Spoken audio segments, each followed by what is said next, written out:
Hello everyone, welcome to our program Books and Authors. I'm your host Terry Kelly, and today we're talking about the opposite of everything. The opposite of everything is the title of a book, and the author is David Kalish. Welcome, David. Thank you. Your book is about opposites, comedy, tragedy, and it's about a very serious subject, cancer. So how is it that a book about cancer can be funny? What prompted you to write this book? Well, it's interesting. I mean, I have to right off the bat say it's based roughly on my own life, my own tragedy. And I've always been a writer. So as a writer, I went for the material. You know, there was plenty of dramatic material in my own life to write about. This cancer, I was diagnosed years ago. I went through a divorce roughly around the same time I was diagnosed with the cancer. And in real life, I had to kind of find myself again, face my mortality, and I kind of had my own narrative arc. And my first attempts to write about it were more so memoir, more what you would expect from someone with that kind of background. Yeah. Pretty straightforward telling, and honestly I was bored with my own writing.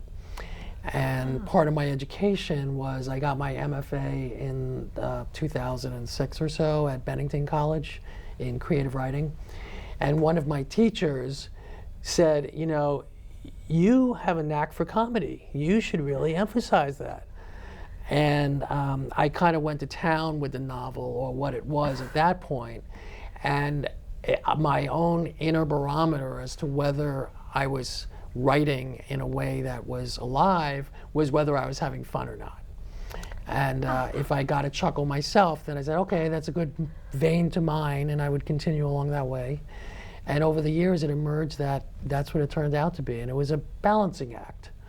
It's a real balancing act because Yes. You don't want the comedy to overtake the tragedy. You want the tragedy to speak for itself, and you don't want the humor to be gratuitous. You want it to reveal truths about the characters, about the story, about how we cope with life. So that's the balancing out. My comic impulse is just to make jokes. So I had to kind of rein that in and meld it with the underlying tragic story. Yeah, well, you did it beautifully, and as I told you, my graduate thesis was on pataphysics and the theater of the absurd. So this really is right up my alley, you might say, the blend of comedy and tragedy. Your characters are hilarious. I know they're going through a tragic time, but they're doing it in such a comical way because they overdo things and they're out of balance. And I guess that's why they're funny. But reading, we could talk about the characters, but actually reading about them, you paint them so clearly that it's easy to see them in your mind's eye, and you feel as though you know every single character.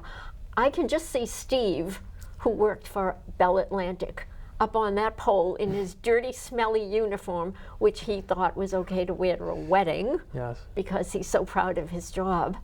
So there's the character who's so proud of his job that he does something crazy. Well, it's interesting because, you know, the characters are modeled after people in my own life. And at the same time, I wanted to make them dramatic. Yeah. I wanted to manipulate who they were and what they do to make sure the story was on track. Yeah. And also, I didn't want to offend them. So, you know, when you're talking about people modeled on, your characters modeled on real people, you have to kind of distance the characters from them to an extent, Yeah. without worrying about offending them. You just have to focus on the goal, which is to write a good story that people are going to want to read and Yeah. get a couple of laughs. So I pushed them to the extreme. Some teacher along the way had once advised, just have a normal person and make them do bizarre things. And if it fits in the Yes. story and makes it more dramatic, then that's, And I am also drawn to absurdists. Yeah. Absurd is good. Yes. It comes from Latin, ab and sordum, away from harmony. Oh, So I if didn't know things that. Are, yep. If things are out of harmony, then they're kind of clashy and dissonant, and your characters are very clashy and very dissonant because they have ideas that kind of bump into each other. For example, when your character, Danny Plotnick, discovers that he has cancer, his wife, Judy, goes all out to try to help him. Can you talk a little bit about how she tried to help him? Well, she had her own tragic childhood in a different way that made her very fearful of anything dying in her life and feeling guilty about things in her life that were dying. So her sharp reaction to her husband's cancer diagnosis was to, really try to get him to go on this really extreme healthy diet. And he's more of a junk food guy. So there was a lot of clashing there. Clashing. Right, and she also, let's see what else did she do? Remind me, what else bizarre? Well, they extreme? weren't getting along very well. Right. And the police had to come, and it ended, things ended badly. Yes, and she also reacted against his bizarre behavior. She did. And they were both kind of feeling their way through this. He kind of externalized his inner darkness and went gothic.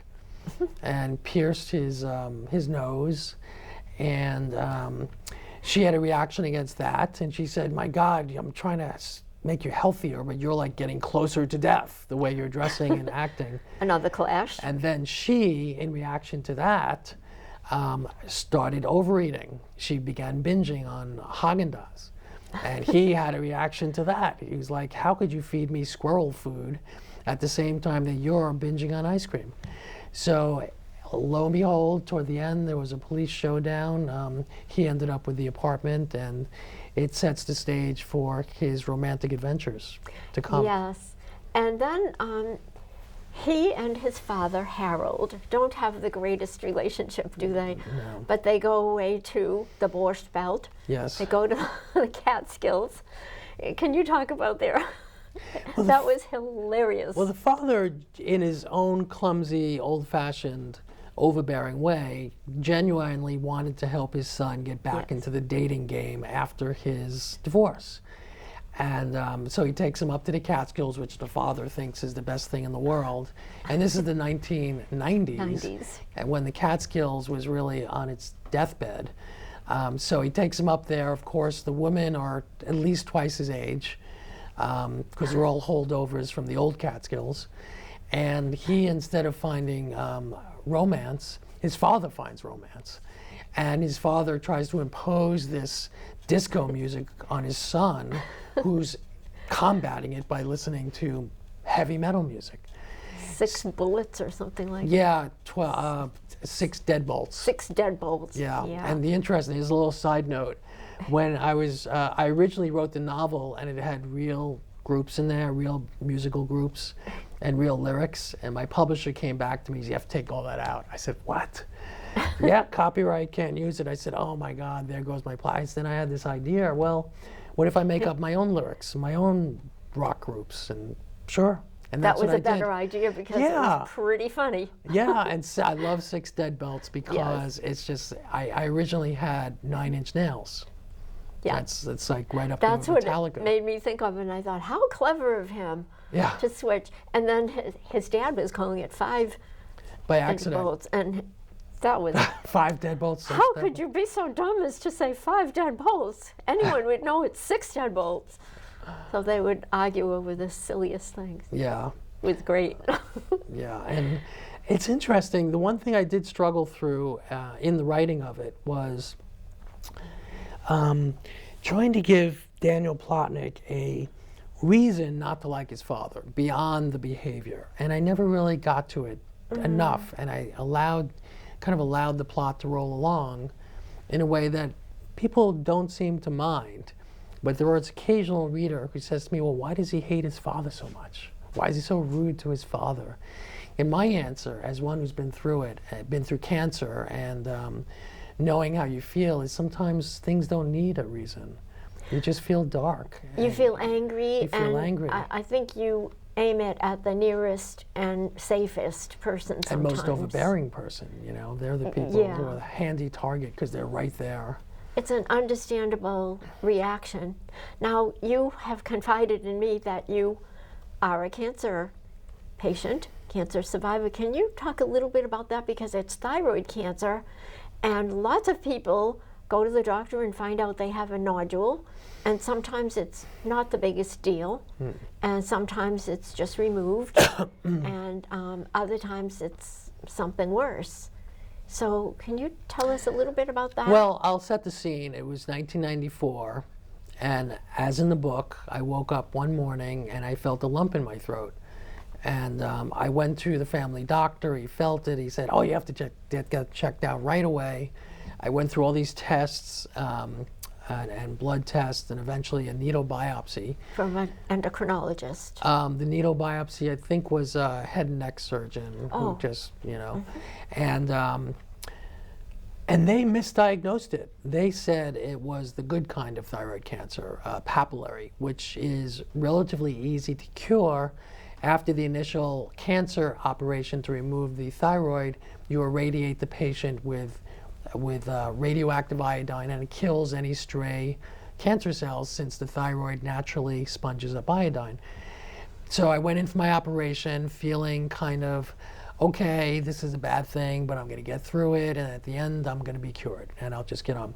And so I basically woke up from the operation thinking that, and after the next week, the surgeon tells me they did a frozen section, a sampling of my thyroid during the operation. It turns out to be the incurable kind called medullary thyroid cancer, right, which comes from a part of the thyroid that does not absorb iodine. And I said, oh, wow, interesting. What do I do? He said, well, nothing. You just live your life. And I said, interesting. And one of the things that stuck out in my mind about that period in my life in the early to mid 1990s was the reaction of my first wife. And I hope she's not watching this now, but she's not. But she said something to me, I guess in her effort to empathize, possibly, but she said something to me. She said, I feel like a part of me is dying. Oh. And that struck me as, and it kind of affirmed for me that she wasn't cut out to be married to. That you were killing her. Yeah, or that the thing that was bad in me was hurting her, and she wasn't coping with it well, and that kind of dramatized for me that this might not be the right person for me. I need someone more stable, more secure with himself. More sympathetic. Well, I think she might have been sympathetic, but in her own way. Yeah, but it wasn't a type of sympathy that I needed, that's for sure. So she felt sorry for you, but wasn't about to put you before her.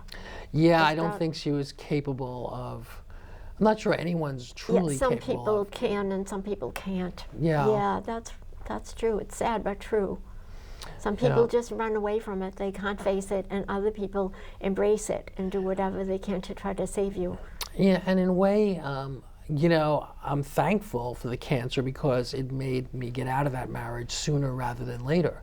I think I would have eventually discovered that my need for a stable, secure person wasn't being met by her, but that might have come 5 years later. There might have been a child involved. As it was, the marriage ended in a year and a half. And I kind of made a clean break. Clean break. Yeah. Okay. Well, your character in the book makes kind of a clean break. Yes, Daniel. And there is a wedding here. So he remarries. I don't want to give too much of this story away, but the wedding was so hilarious. He marries someone whom he met in Times Square. Oh no, that was his first wife. First wife, right. That he met in Times Square. But I want to tell our viewers about that too, because I thought it was so funny. He met his first wife, Judy, in Times Square at a bar. Yes. And they were discussing Nietzsche, Harold Pinter, Yes. and Mayor Giuliani's toupee. So I thought, well, that marriage will be doomed, and it was. But the second marriage that he met, when he met Sonia, had a more auspicious beginning. So how did he meet Sonia? And she comes from Bogota. Right. So she is an immigrant.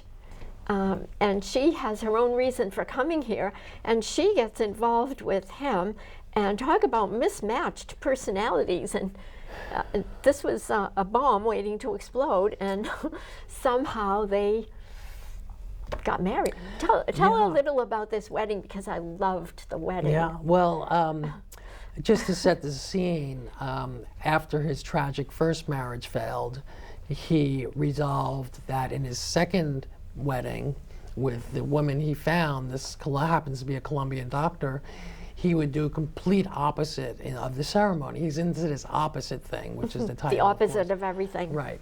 So he, the first wedding was just kind of schmaltzy Jewish affair at a catering hall. So he has the wedding for the second marriage at a waspy Southampton house that he borrowed from a friend. And instead of a catered affair, he, without telling her, has his like second cousin boil lobsters in the kitchen. It's the complete opposite type of food, non-kosher, bottom-feeding crustaceans for his second wedding, instead of, as in the first, all this schmaltzy Jewish food, you know, gefilte fish and all that stuff.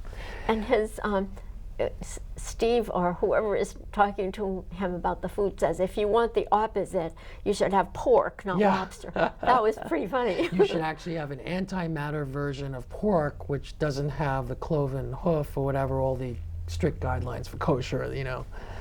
So yeah, Steve's kind of his foil as well as his best buddy, and of course Sonia, the second wife to be, you know, as strong as she is, has a reaction to it, especially when Plotnik starts trying to get her to help cook the food for her own wedding. For her own wedding. And this, of course, goes boom. And she's rather hot-tempered, isn't she? She is, yeah. She expresses herself fairly emphatically and quickly. And she's a physician. She is. Oh,